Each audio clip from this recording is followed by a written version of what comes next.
বিষ্ণু ইসা ইসলামের কাছে এক সাহাবী এসে বলল, ইয়া রাসূলুল্লাহ আ'তিনি শাইআন, আপনি আমাকে কিছু দান করেন, আমার কিছুই নাই। বিষ্ণু বললেন, তোমার কিছু নাই? সাহাবী বললেন, ইয়া রাসূলুল্লাহ ঘরে আমার শুধু দুইটি জিনিস আছে। কয়টা? চিল্লায় বলেন কয়টা? এক হচ্ছে একটা জামা, দুই হচ্ছে পানি খাওয়ার একটা জগ। বিষ্ণু বললেন, এই দুইটাই নিয়ে আস। বিশ্বনবীর কথা শুনে ওই সাহাবী ঘর থেকে জামা নিয়ে আসলেন, পানি খাওয়ার জগ নিয়ে আসলেন। বিশ্বনবী সাল্লাল্লাহু আলাইহি ওয়াসাল্লাম ওনার মোবারক হাত দিয়ে এক হাতে জামা ধরে আরেক হাতে পানির জগটা ধরে সাহাবীদের দিকে উদ্দেশ্য করে বললেন, মাইয়াশতারি হাদাইন, এই দুইটা জিনিস কেনার মতো কে কে আছে দেখি? কয়েকজন হাত তুললো। বিশ্বনবী বললেন, কত দিয়ে কিনবা?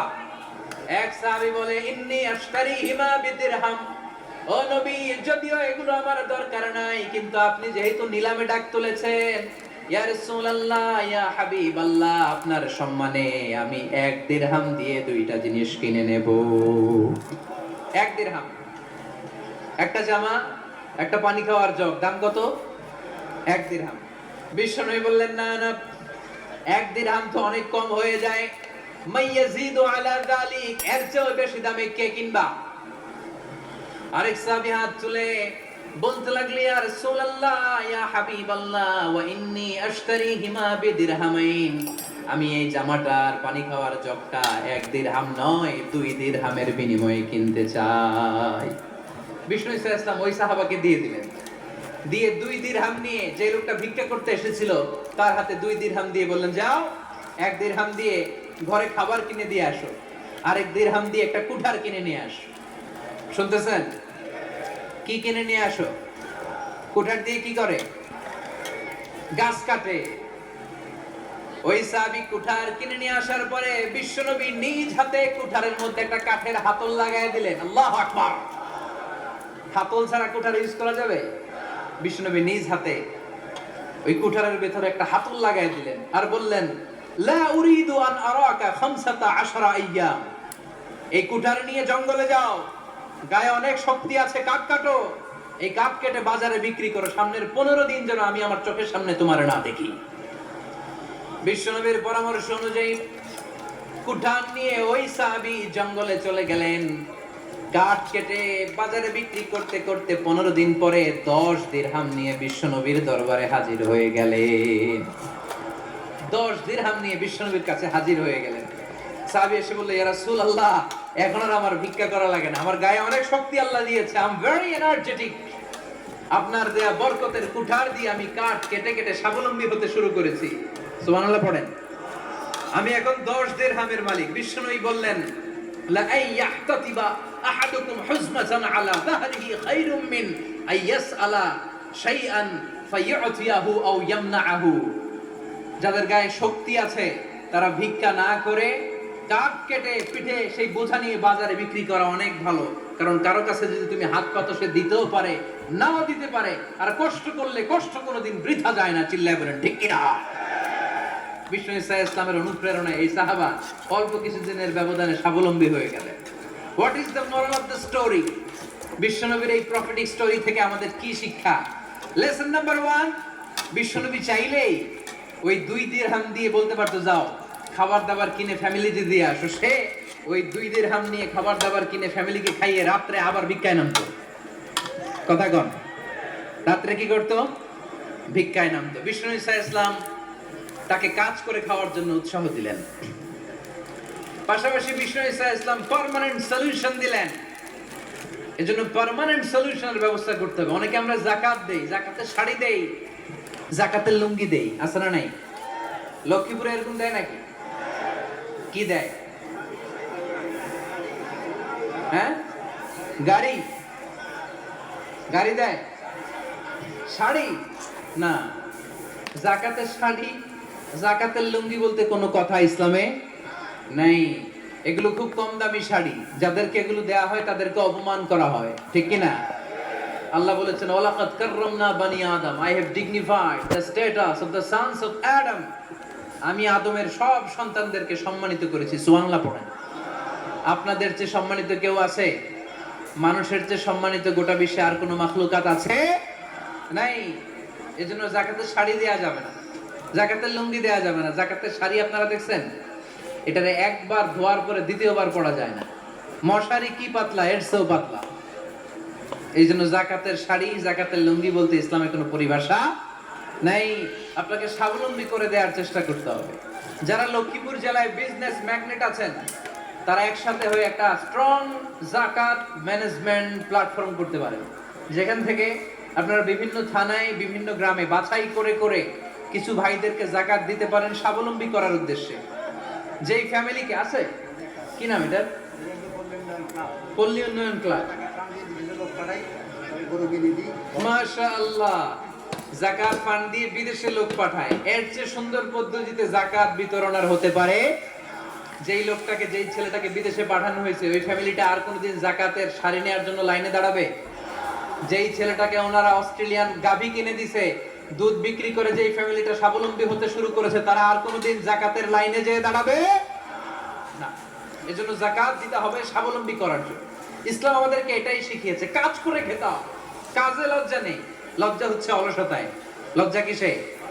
আজকের আলোচনা থেকে এটা মুক্ত করে নিতে হবে, কাজে লজ্জা নেই।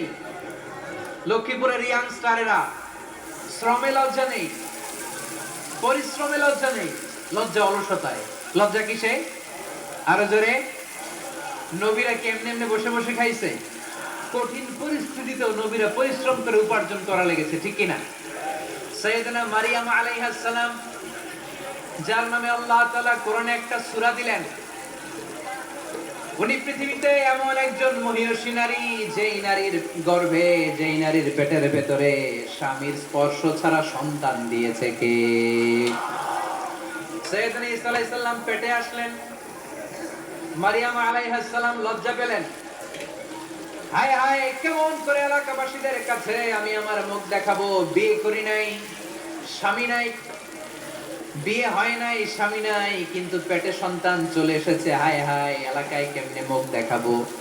লজ্জায় পড়ে মারিয়াম আলাইহিস সালাম এলাকা থেকে চলে গেলেন। কি অবাক করে কাণ্ড! বাচ্চা ভূমিষ্ঠ হওয়ার জন্য, বড় হওয়ার জন্য 6 মাস 7 মাস লাগে নাই, পেটে বাচ্চা আসার সাথে সাথে বাচ্চাটারে বড় করে দিয়েছে কে? সাইয়েদাতুনা মারিয়াম আলাইহিস সালাম এবার বসে বললেন, বুঝতে আরম্ভ করলেন প্রেগন্যান্সির পেইন উঠেছে।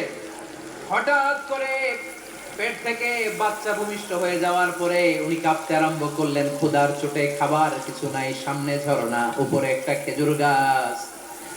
সাইয়েদনা ঈসা আলাইহিস সালামকে কোলে নিয়ে মারিয়াম আলাইহিস সালাম মনে মনে ভাবে, হায় রে, কেউ যদি একটু খেজুর পেড়ে দিত, এই ক্ষুধার মুহূর্তে আমি খেজুর খেয়ে পেটের ক্ষুধা নিবারণ করতাম।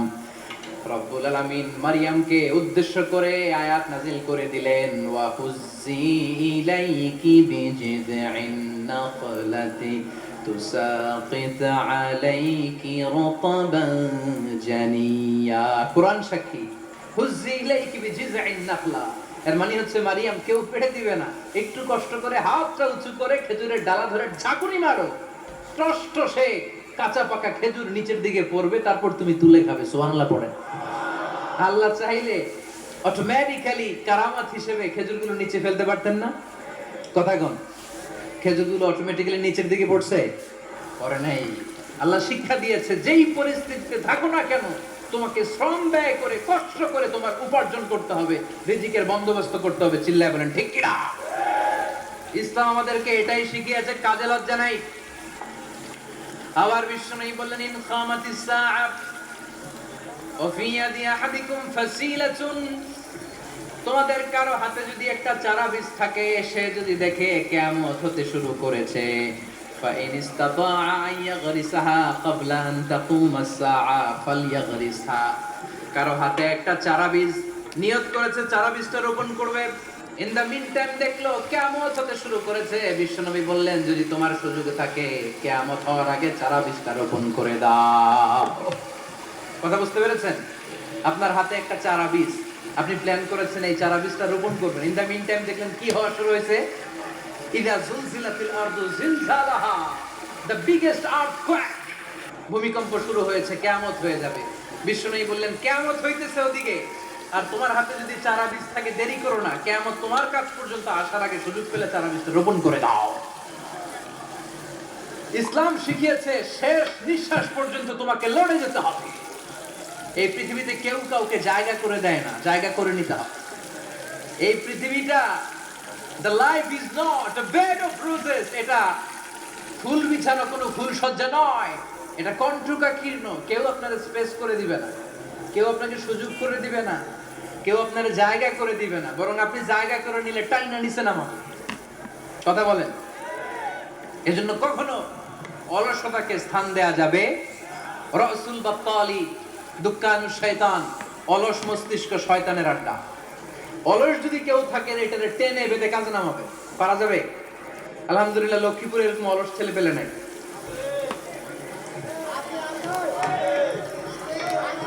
আছে? আমরা আজকে অলসতাকে নো বলে যাবো এই মাহফিল থেকে। অলসতাকে আমরা কি বলবো? আওয়াজ করে বলতে হবে। অলসতাকে কি বলবো আমরা? মুমিনের জীবনে কোনো অলসতা নেই। অলস হয় মুনাফিকরা। অলস হয় কারা? চিল্লায় বলতে হবে। মুমিনরা অলস হয়। অলস হয় কারা? এজন্য কোরআনে আল্লাহ এই কথাও বলে দিলেন, ওয়াইদা কামু ইলাস সালাতি কামু কুসালা ইউরাউনান নাসা ওয়ালা ইয়াযকুরুনাল্লাহা ইল্লা কালিলা। সুবহানাল্লাহ পড়ে। মুনাফিকরা যখন মানুষকে দেখানোর জন্য নামাজে যায়, ওই নামাজে তাদের ইখলাস নাই, ওই নামাজের ভেতরে তাদের কোনো খুশু খুদু নাই, ওই নামাজের ভেতরে আছে শুধু অলসতা। ওই নামাজে কি আছে? কিন্তু আমরা যখন নামাজে যাই আমাদের অলসতা আছে? আমরা নামাজ পড়লে আমাদের হৃদয়টারে সজীব করে দেয় কে? আমরা ওযু করলে আমাদের মনটাকে চাঙ্গা করে দেয় কে? আমরা মসজিদে ঢুকলে হৃদয়টাকে প্রাণবন্ত করে দেয় কে? মুমিন তো নামাজে গেলে চাঙ্গা হয়, মুমিন ওযু করলে চাঙ্গা হয়। বিষ্ণু ঈসা ইসলাম বললেন, ইয়াকিদু শাইতানু আলা কাফিয়াতি রাসি আহাদিকুম ইদা নাম। খেয়াল করে শুনবেন লক্ষ্মীপুরের ভাইরা, চমৎকার একটা হাদিস।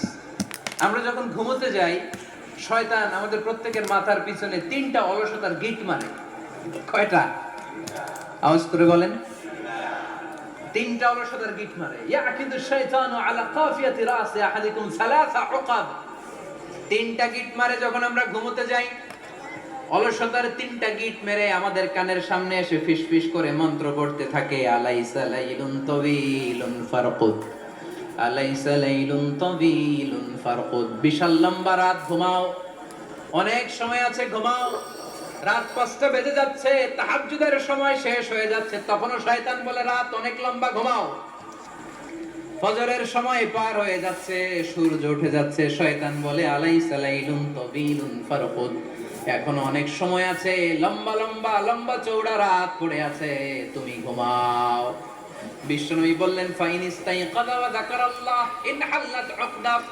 আমার উম্মতের কেউ যখন ঘুম থেকে জেগে ঘুম থেকে ওঠার দোয়া পড়া শুরু করে দেয়, অলসতার প্রথম গিটটা সাথে সাথে খুলে দেয় কে? আপনি ঘুম থেকে উঠেই যখন ঘুম থেকে ওঠার দোয়া পড়বেন, আপনার অলসতার প্রথম গিট খুলে দেয় কে? ঘুম থেকে ওঠার দোয়াটা কি? আলহামদুলিল্লাহিল্লাযী আহইয়ানা বা'দা মা আমাতানা ওয়া ইলাইহিন নুশুর। প্রশংসা সে আল্লাহ, যে আল্লাহ আমাদেরকে লম্বা একটা ঘুম শেষে, মৃত্যু শেষে আমাদেরকে ঘুম থেকে উঠালেন। এই দোয়াটা পড়ার সাথে সাথে শয়তান যে 3টা গিট মারছে, ওই 3টার একটা খুলে দেয় কে? ফাইন তাওয়াদ্দা ইনহাল্লাত উকদা। ঘুম থেকে জেগে ঘুমের দোয়া পড়ার পরে যখন কেউ ওযু করে ফেলে, অলসতার দ্বিতীয় গিটটাও খুলে দেয় কে? ওযু করার পরে ফাইন সাল্লাত ইনহাল্লাত উকদা, নামাজের মুসল্লায় দাঁড়িয়ে যখন নামাজ শুরু করে দেয়, অলসতার 3 নাম্বার গিটটাও খুলে দেয় কে? 3টা গিট যখন খুলে দেয়, বিষ্ণু ঈসা ইসলাম বললেন, ফাসবাহা নাশীতাল কলব। নাশীত, তখন মুমিন বান্দা সজীব হয়ে ওঠে, প্রাণবন্ত হয়ে ওঠে, উচ্ছ্বসিত হয়ে ওঠে। ওয়া ইল্লা হাবিসান নাফসি কাসলান। আর যদি ঘুমিয়ে থাকে, 3টা গিট তার মাথার পেছনে শয়তানের অলসতার লেগে থাকে, তাহলে তার দিনটা শুরু হয় অলসতা দিয়ে, আর সে হয় অলসতার রাজা। চিল্লা এখন ঠিক কিনা?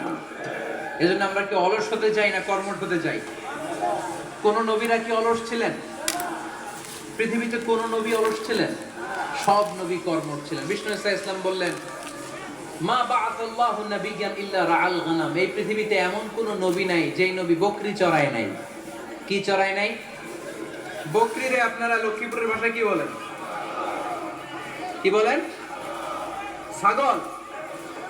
তো পৃথিবীতে এমন কোন নবী নাই যেই নবী কি চড়ায় নাই? ছাগল চড়ায় নাই। সাহাবারা বললেন, ইয়া রাসূলুল্লাহ আনতা কাযালিক, আপনিও ছাগল চড়াইছেন? বিষ্ণু ইসা ইসলাম বললেন, না, আমিও ছাগল চড়িয়েছি। ওয়া ইন্নী আরআহা আলা কারারিতি আহলি মক্কা, আমি তো মক্কাবাসীদের অল্প কিছু পয়সার বিনিময়ে তাদের ছাগলগুলোকে চড়িয়ে দিতাম। সুবহানাল্লাহ পড়বেন না? বিষ্ণু ইসা ইসলাম ছাগল চড়াতেন। ছাগল চড়ানো সহজ কাজ না কঠিন কাজ? কেন কঠিন এটা? হ্যাঁ, কেরা খুঁড়ি মারে। হ্যাঁ, তো ছাগল যারা পালে তারা জানে ছাগল পালা কত কষ্ট। ওরা ডানে টান দিলেও কই যায়? রশি ধরে বায়ে টান দিলে কই যায়? সামনে টানলে কই যায়?